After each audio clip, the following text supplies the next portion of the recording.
y seguimos con nuestro Congreso de Liderazgo.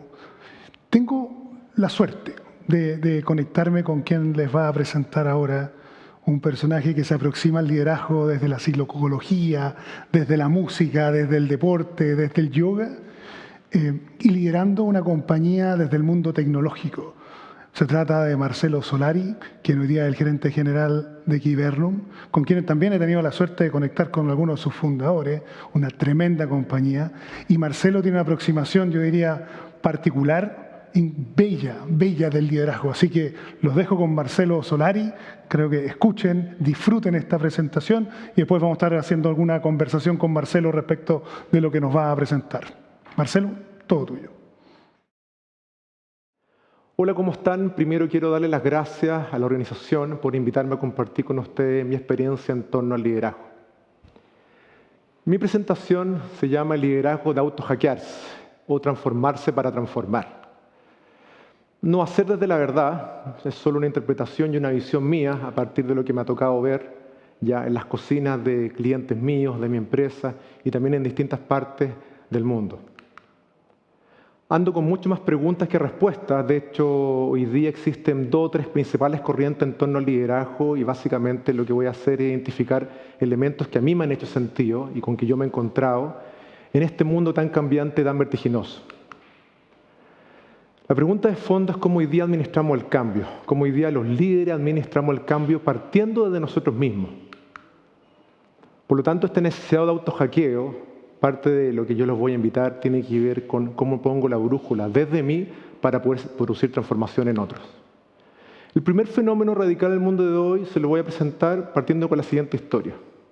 Este señor, Frederick Tudor, Don Frederick, para los amigos, viajaba permanentemente del norte al sur de Estados Unidos y lo que hacía era cambiar de ambiente. Cuando donde él vivía hacía muchísimo frío, cuando él viajaba hacía mucho calor. Y se le ocurrió una idea de negocio. La idea de negocio tenía que ver con poder transportar hielo de un lugar a otro para beneficio de la gente que estaba muriéndose de calor. ¿Qué ocurrió? Le costó mucho, tuvo muchas frustraciones, ya tuvo mucho aprendizaje, perdió muchísimo dinero. Sin embargo, al poco andar, al poco tiempo, empezó a construir un gran negocio y un gran imperio, que fue lo que se llamó la cosecha del hielo. ¿Ya? Ahí ustedes pueden ver en la foto, personas literalmente acerruchando el río ya para poder llevarlo a otro lado de Estados Unidos. Y aquí lo que ocurrió es que apareció en este proceso John Gorrie, que también tuvo la idea de poder hacer una especie de primera máquina para poder hacer hielo. Sin embargo, John Gorrie básicamente murió desprestigiado, empobrecido por la relación con el rey del hielo, y el rey del hielo consolidó completamente su imperio, ¿ya? Y ahí lentamente se empezó a gestar lo que se llamó la manufactura del hielo. Ahora, aquí lo interesante es que fue la 9ª industria con mayor inversión en Estados Unidos. ¿Okay? Y al poco andar, muy poco andar, apareció estos señores, General Electric, ¿ya? Con este invento. Y al muy poco andar, esta industria desapareció.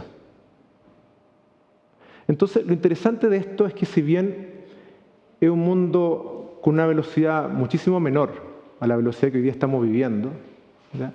La pregunta es, ¿cuáles de los multimillonarios ¿ya? que estaban en la industria del hielo con Frederick invirtieron en la manufactura del hielo? La respuesta es ninguna. ¿Cuántas de las personas que estaban alrededor de esta industria incipiente, que era la 9ª inversión, tuvieron la visión de invertir en la evolución posible de esto? Ninguna. Y aquí lo interesante es que los seres humanos ya tenemos cosas maravillosas y al mismo tiempo somos especialistas en hundirnos con el barco. Porque ese barco es lo que nosotros conocemos. Nos sentimos parte de ese barco, sentimos que ese barco es parte de nosotros. Por lo tanto, somos especialistas en hundirnos con el barco por aquello que conocemos. Hoy día hay un mundo tremendamente exponencial, ustedes lo conocen, lo están viviendo, y eso básicamente tiene que ver con que cada una de las tecnologías que emergen son tecnologías que después tienen un crecimiento exponencial. Esto pasó en los relojes, que antes se pagaba por decir la hora, y hoy día sería imposible que cada uno de nosotros pagáramos por decir la hora. Aparecen en los microondas, en los refrigeradores, en cualquier parte. Y hoy día vemos estos tremendos aparatos gigantescos, unas máquinas maravillosas que nos simplifican la vida y también la complican. Por lo tanto, una pregunta muy, muy práctica, ya no desde los grandes paradigmas teóricos acerca del liderazgo, sino que una pregunta para nosotros es, ¿cuántos automatismos personales tenemos en nuestro liderazgo que ya están caducos? Cuando digo automatismos personales me refiero a prácticas e interpretaciones que tenemos los líderes que estamos a cargo de equipos que están caducos. Conciencia de la caducidad, un primer fenómeno fundamental a entender, todos nosotros vamos a quedar caducos, todas las ideas del pasado no necesariamente responden, las prácticas del pasado responden a lo que estamos viviendo hoy día, y las respuestas que tenemos hoy día no necesariamente van a responder a la necesidad del futuro. Entonces, hoy día una característica fundamental es tener conciencia de la caducidad como algo permanente, partiendo por los estilos de liderazgo. Segundo, escucha líquida. ¿Entendieron?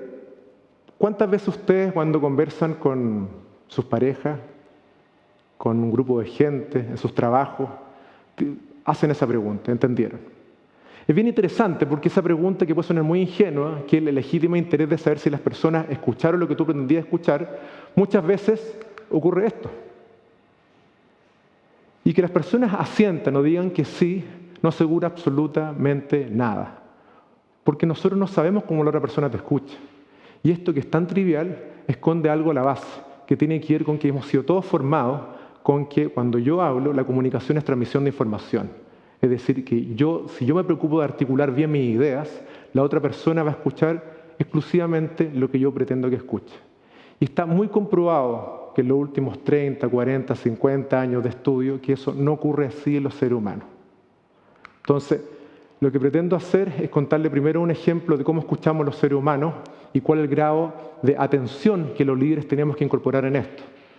Este es un bebé que está llorando y habitualmente el bebé que llora nosotros lo tenemos asociado a una emoción de preocupación, ¿no es cierto? A un dolor, a una necesidad, a satisfacer rápidamente, a una emoción muchas veces no grata. Ese llanto, para mí, hubo un cambio tremendamente grande el verano pasado. Yo fui de vacaciones a un lugar en Chile que es maravilloso, que se llama Puelo. Y antes de Puelo está Cochamó, que ahí hay una foto de Cochamó, de uno de los lugares más maravillosos que yo he visto en la vida. Y pasando por afuera de Cochamó, repentinamente escucho el grito de mi mujer, ¿ya? Diciéndome que parara inmediatamente el auto. Fue un grito muy desgarrador, que hasta el día de hoy lo recuerdo, porque hizo que yo parara inmediatamente el auto en la carretera, sin ver si es que venía un auto al lado, un auto en contra. Rápidamente me di cuenta que algo pasaba con mi hijo, ¿ya? Abro la puerta de mi auto, me doy la vuelta, abro la puerta de atrás y me dijo Lucas, de 1 año, se estaba ahogando porque estaba mareado con las vueltas que hay antes de llegar a Cochamó.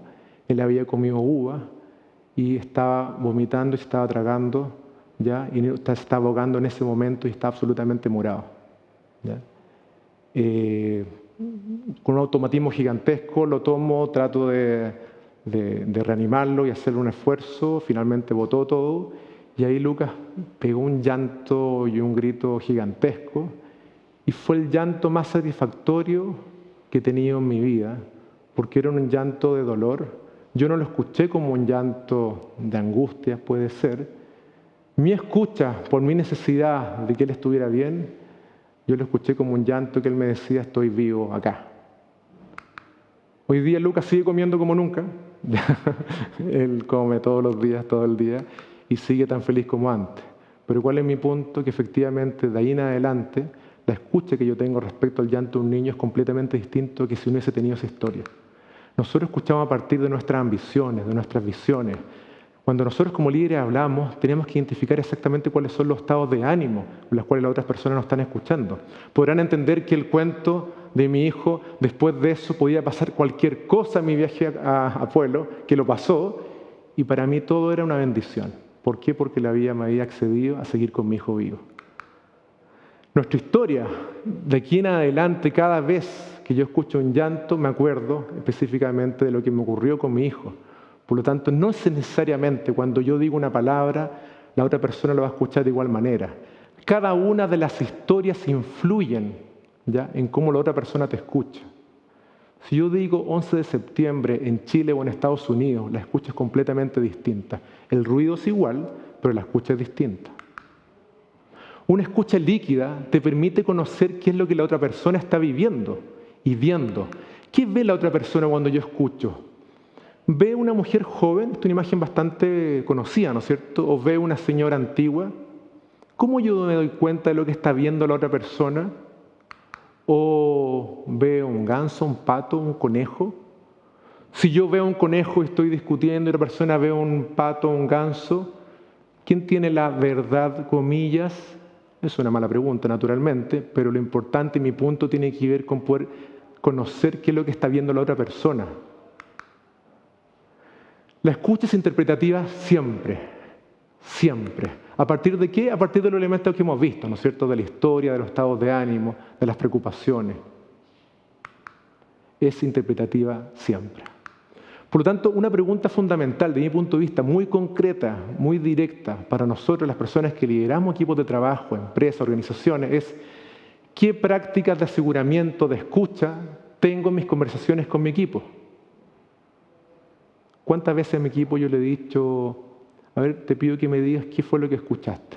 ¿Cuántas veces he pedido eso? ¿Todos los días lo pido cuando hablo con mi equipo? ¿Una vez a la semana? ¿Una vez al mes? ¿Qué fue lo que escucharon de lo que yo dije? ¿Una vez al año? ¿Nunca? ¿Me entendieron? Ojo con esa pregunta. Conciencia y caducidad, escucha líquida.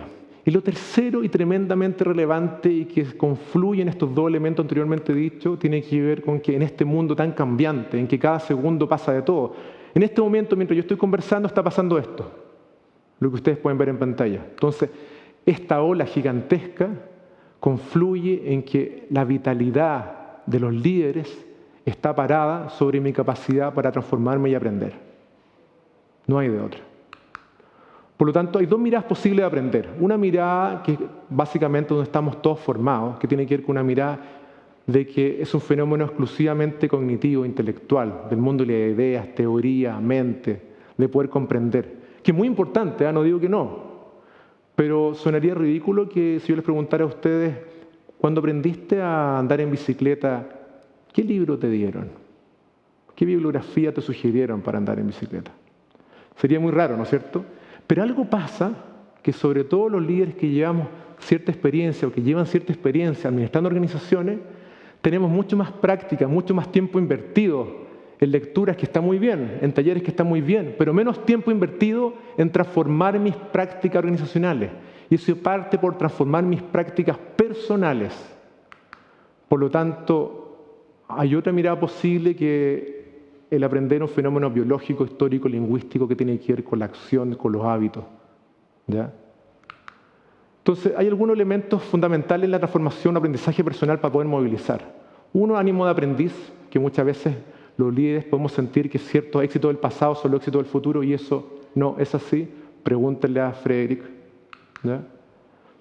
Sentido de urgencia por estos cambios vertiginosos que existen hoy día. Una visión compartida, si yo quiero movilizar, debe haber una visión compartida de lo que estamos haciendo. Convicción de que el cambio es posible. Autoridad a alguien. Si yo quiero aprender algo que yo considero que la otra persona tiene autoridad para enseñarme, darle autoridad a alguien. Que en el liderazgo, sobre todo latinoamericano, nos cuesta muchísimo. ¿Ya? ¿Qué autoridad le doy a alguien para poder aprender de esa persona? Recurrencia en esa práctica. ¿Por qué hablo de práctica? Es decir, conducta recurrente en el tiempo, porque hay una frase que yo siempre he encontrado muy poderosa del neurobiólogo chileno Francisco Varela que dice que la práctica genera ser. Es decir, la manera de transformarme es mediante la práctica en esa transformación. Distinciones comunes que ambos podamos en una conversación de aprendizaje ver si es pato, si es conejo, si es una mujer joven. ¿Okay? Los otros como espejo, muy importante. La práctica del feedback está comprobadísimo que es una práctica que promueve la excelencia en el liderazgo, del feedback permanente. Esto no tiene que ver con que si el otro o yo tengo la verdad. Ya hablamos que esto es interpretativo. Tiene que ver con que yo me coordino con un mundo y con mi identidad pública, cómo yo me veo entre los ojos de los otros. Por lo tanto, lo otro es como espejo fundamental. para tener un compromiso radical con mi aprendizaje. No es teórico, es radical. Algunas preguntas prácticas al espejo. Ya, permítanme algunas preguntas, les pido ahí con sus celulares que puedan responderse, que gana de poder interactuar y preguntarle a ustedes, pero yo me las he hecho y a veces me ha ido bien y a veces no me ha ido no tan bien. ¿Cuándo fue la última vez que ustedes le hicieron esta pregunta a su equipo? ¿En qué se te hace fácil y difícil trabajar conmigo? ¿Cuándo fue la última vez que hicieron esa pregunta? ¿Hoy día en la mañana? ¿Ayer? ¿Antes de ayer? ¿Hace un mes? ¿Nunca? ¿Cuánto tiempo formal destino mi compañía a aprender? ¿Cuánto tiempo formal, diseñado, consensuado a aprender? ¿Qué prácticas tengo semanales? ¿Una a la semana? ¿Una al día? ¿Una al mes? ¿Ninguna? ¿Qué dice mi equipo? ¿Qué hago cuando alguien no está de acuerdo conmigo? ¿Qué dice mi equipo respecto a eso?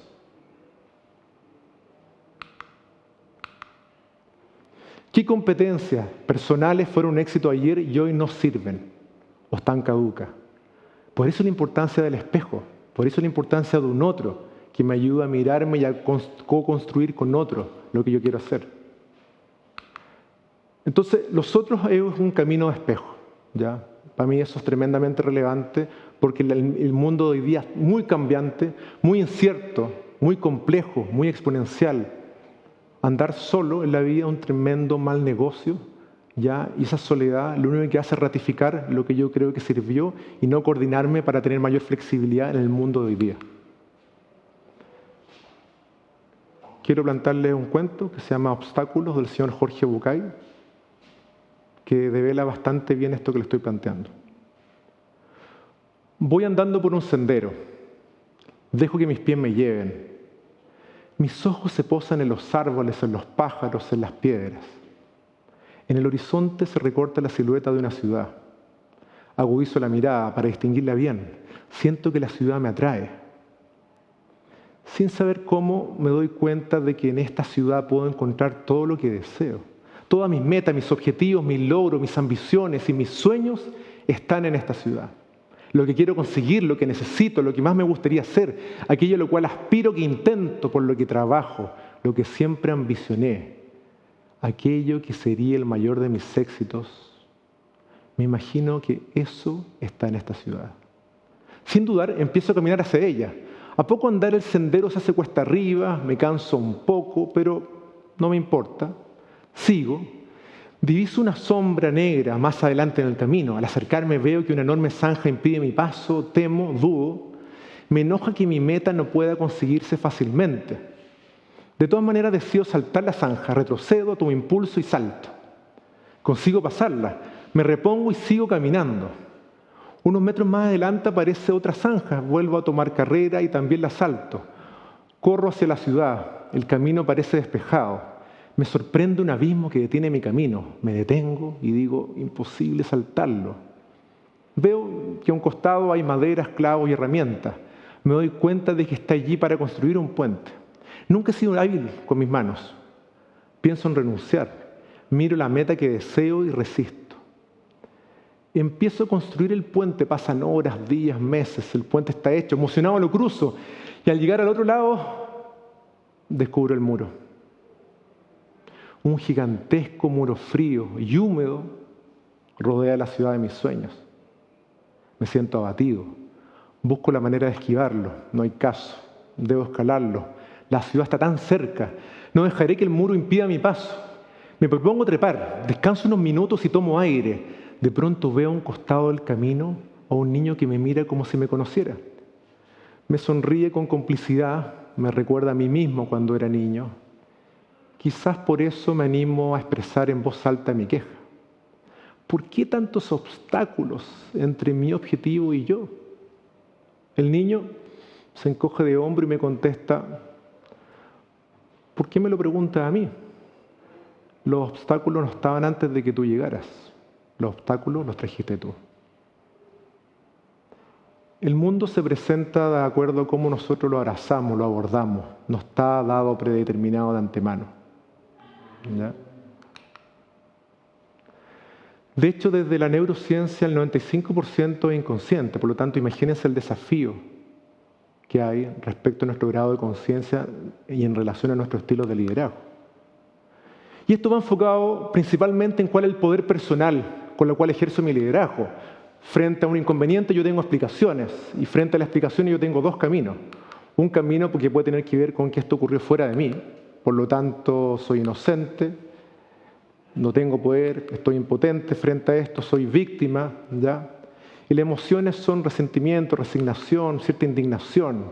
Y otro camino que es soy parte, ¿ya? Soy parte de este inconveniente, en la cual soy responsable, ¿ya? En la cual tengo el poder, ¿ya? De actuar. Y la emoción que hay acá es una emoción de cambio, ¿ya? Es una emoción de responsabilidad, que es la habilidad de responder frente a estos inconvenientes. Como ser humano oscilamos en estos dos caminos. Entonces la pregunta aquí es pillarnos frente a esto. Cada vez que tengo un resultado insatisfactorio, yo elaboro ciertas acciones que producen estos resultados. Y muchas veces las acciones que yo realizo son las que yo estoy focalizando y voy cambiando cuando tengo resultados insatisfactorios. Pruebo. Sin embargo, la solución muchas veces de lo que hoy día el mundo exige es más bien transformacional. Por lo tanto, tener conciencia de mi estilo de liderazgo, de mis prácticas y mis interpretaciones de liderazgo son fundamentales para producir otros resultados, otra transformación y generar cultura, generar trabajo en equipo e inteligencia colectiva para este mundo tremendamente digital y ágil. ¿Cuál es mi invitación? Un compromiso personal y público a autohackearse. Hablando en 60 caracteres, todos nosotros vamos a quedar caducos. No tengo certeza de que ve y escuche el otro, ¿no es cierto? Ya lo vimos. El desafío es ser un líder de mi aprendizaje personal para poder transformar y movilizar a otros. De este líder sábelo todo, al líder apréndelo todo. Comprometernos firmemente a pararnos de cabeza, para mirarnos a nosotros mismos y a mirar nuestra empresa y tener punto de vista más flexible respecto al tipo de líder y tipo de empresa que nosotros queremos ser. Quiero terminar con un video que revela bastante bien esto. The moment was. How would you define a moment? I can't even say. I don't know. Ask me something simple. A moment in normal time. Normal time is this. What is a moment, though, honestly? It's that thing, it's beyond the senses. Moment. I don't know.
convicción por el aprendizaje personal es la alternativa para en estos tiempos darnos momentos personales y organizacionales de tremendo valor y conciencia.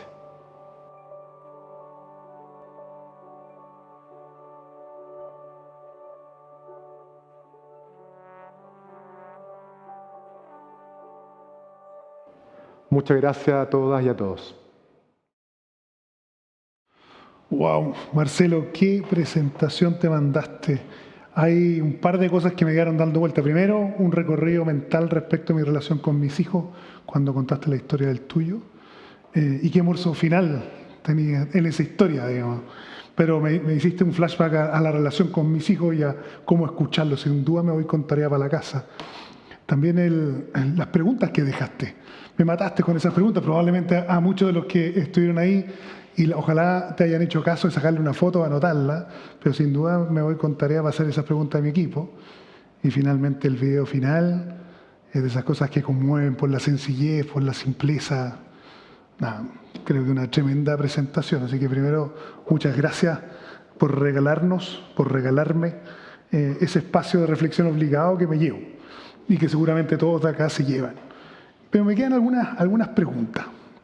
Ese tema del auto-hackearse, lo encuentro genial, pero me pasó que me da la impresión de que eso implica una decisión de querer mostrarse vulnerable, de querer descubrirse.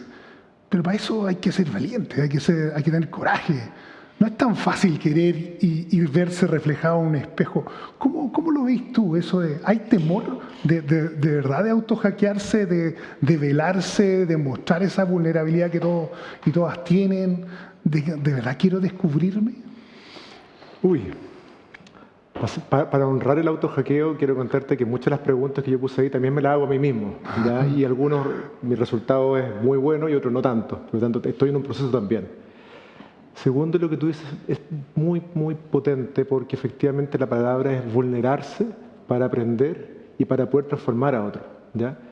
Y el vulnerarse tiene que ver básicamente con tener un entendimiento de que hoy día, básicamente lo presentaba ahí en la PPT, pero estar arrojado en el mundo tremendamente complejo de hoy y esforzarse en prescindir de uno mismo para ejercer liderazgo es absolutamente algo bizarro. Pero algo ocurre que sobre todo liderazgos que han estado por muchísimo tiempo en organizaciones y exitosos, y muy bien siendo exitosos, repiten las mismas fórmulas. Por lo tanto, la posibilidad de yo de exponerme, de vulnerarme, como dices tú, con otros para poder co-transformarnos es algo que yo considero que hay mucho temor porque no se sabe hacer. No estamos formados en eso, estamos formados en la época de las respuestas todavía. Si tú le dices a un líder qué es lo que opina de algo, te va a decir con mucha convicción, muchas respuestas. Ahora, si tú le preguntas a un líder ¿cuáles preguntas personales tienes de ti y brechas tuyas para poder transformar tu empresa? Seguramente va a haber un silencio. Entonces, de mi punto de vista, hay para mí un compromiso ético de todos de la autenticidad en el liderazgo nuestro para los tiempos que vienen. ¿Y cómo vencemos ese susto? Ese susto de querer verme al espejo, de verdad, como te decía, es como desnudarme frente al resto, demostrarme como soy, digamos. Creo que estoy lleno de caretas de alguna manera en todas las relaciones, en las interacciones, acá mismo, digamos. Sí. ¿Por dónde parto, digamos? O sea, primero, el mostrarte como eres lo hace siempre. Uno tiene distintas caretas y uno cree que son caretas, tú nunca vas a saber cómo te ve el resto. Entonces, por lo tanto, son ilusiones que uno tiene de ciertas protecciones. Eso es lo primero. Bueno. ¿Ya? Eso es lo primero. Lo segundo, la respuesta está en lo otro. Ese es mi punto de vista. O sea, si efectivamente tú generas espacio de confianza, y que esta pregunta de en qué se te hace fácil o difícil trabajar conmigo. Mira qué interesante pregunta. ¿En qué se te hace fácil o difícil? No estoy hablando de mí.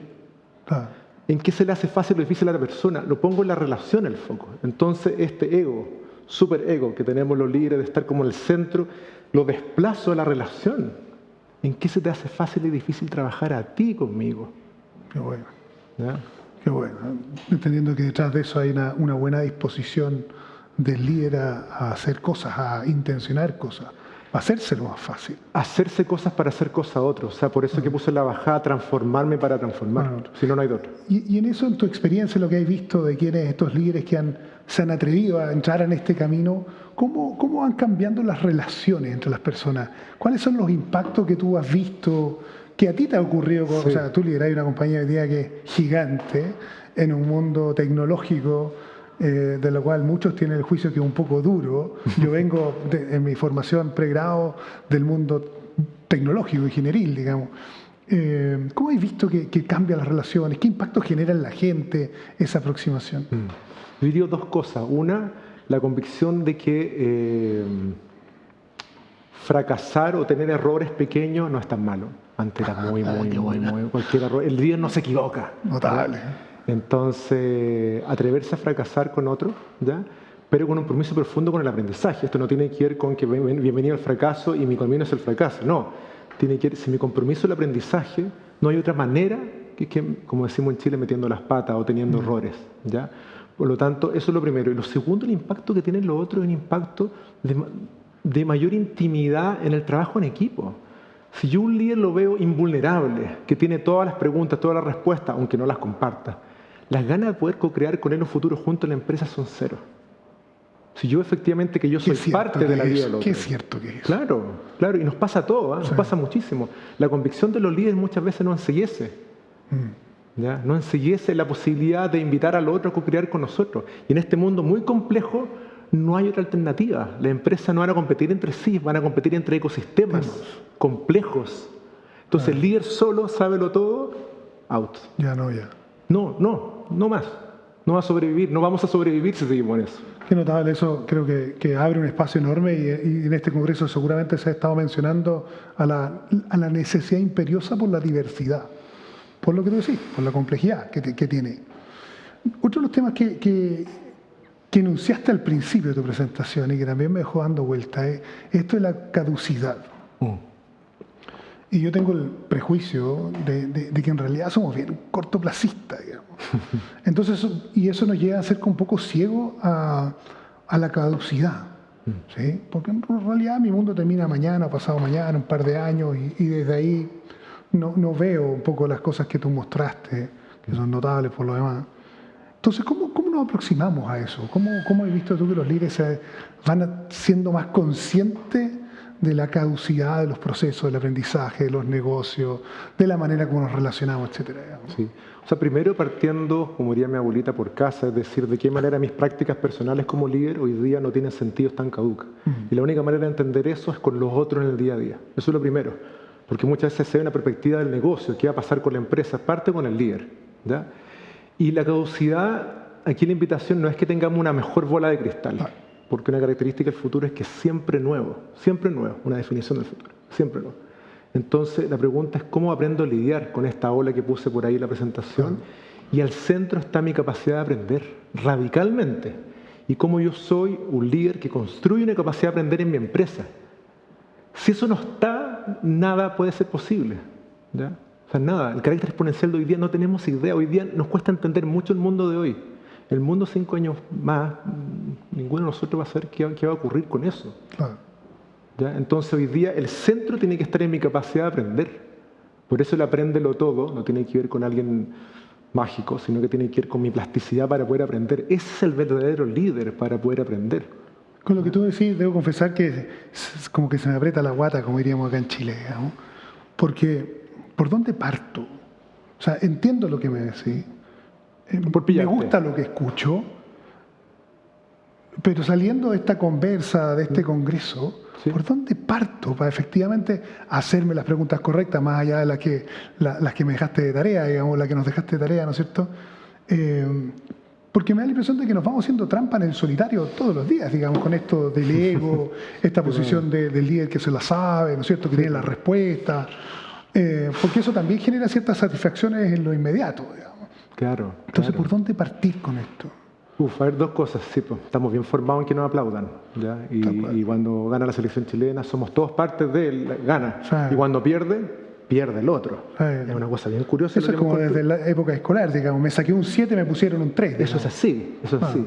¿Ya? Pero dónde partir no tengo la fórmula, pero yo considero que el autohackeo parte de verdad desde la intimidad más profunda de tu liderazgo. Por ejemplo, ¿tú tienes mujer? Sí. Ya. Pregúntale a tu mujer en qué se le ha hecho fácil o difícil vivir contigo el último año. Seguro que me llevo esa pregunta. Mañana te voy a escribir. Y no rebatirla, solo Claro, tomar nota y darle solo las gracias. escuchar. Ah, gracias. ¿Ya? Eso que puede ser un ejercicio, yo de profesión soy psicólogo, entonces, que puede ser terapéutico. Hoy día hay una exigencia a una autenticidad líquida, por eso hablo de escucha líquida, en el día a día con tu equipo. Por lo tanto, el que tú seas consciente de tus estilos personales es fundamental. En Kibernum tenemos un programa de liderazgo consciente que mezclamos management y meditación Qué bueno. para producir eso. No es suficiente, pero son caminos que estamos explorando. El automatismo nos tiene locos. El automatismo del éxito por el éxito. Y tú puedes ir muy, muy rápido, pero puedes ser un barco que va a un precipicio. De acuerdo. En esta línea, y yo sé que, bueno, lo acabas de mencionar y dejaste un par de preguntas, pero quisiera forzar aún más. Si tuvieras la posibilidad de a todo lo que te escuchamos, dejarnos una tarea, o sea, literalmente una tarea, más allá de que obviamente no tiene retorno hacia ti, nadie te va a entregar, pero ¿qué tarea nos daría ahí? A los que se escuchan. Distintas las preguntas a mí ya me dejaste varias, dejé digamos, una ya. distintas a las que mencionaste, sí. Yo también me voy a llevar esa pregunta hoy día. Yo siempre planteo desde lo cotidiano, del día a día, de todos quienes escuchan. Algunos estarán en una posición de liderazgo, otros no, pero hay diversidad ahí en quienes te están escuchando. En primer lugar, conversar acerca de esto. Ya. Conversar acerca del poder del ser vulnerable como líder para poder transformar las organizaciones. Yo primero plantear el tema, Plantearlo. de verdad. Segundo, de verdad, la pregunta en qué se te hace fácil y difícil trabajar, este mismo día, con sus equipos, mañana, júntense con sus equipos y pregúntensela. Pero si el liderazgo del aplauso tiene sus características, pero el liderazgo de mostrarse y escuchar es tremendamente poderoso. O sea, hagan eso de verdad. Y lo otro es identificar las prácticas formales que yo decía ahí del aprendizaje. De verdad que esas preguntas que yo puse ahí son preguntas que me hacen mucho sentido como línea de acción. ¿Qué prácticas formales de aprendizaje? No esto de decir de que siempre es bueno aprender, Sí, siempre claro. se aprende algo. No. Bueno. A ver, ¿cuántas prácticas formales tiene usted a la semana para que su equipo aprenda y tú también? ¿Cuántas? Buenísimo. Yo creo que, de verdad, creo que tu presentación ha sido un regalo para todos quienes te escuchan, te han escuchado, para mí sin duda, con varias reflexiones y cierro creo que con la historia de tu hijo me llevo una tremenda reflexión para con mis hijos y sin duda con la Fiore, que es mi esposa. Marcelo, muchas gracias, creo que ha sido un privilegio escucharte y tenerte acá en este Congreso de Liderazgo. Muchas gracias a ti por la conversa y por la invitación. No, Gracias.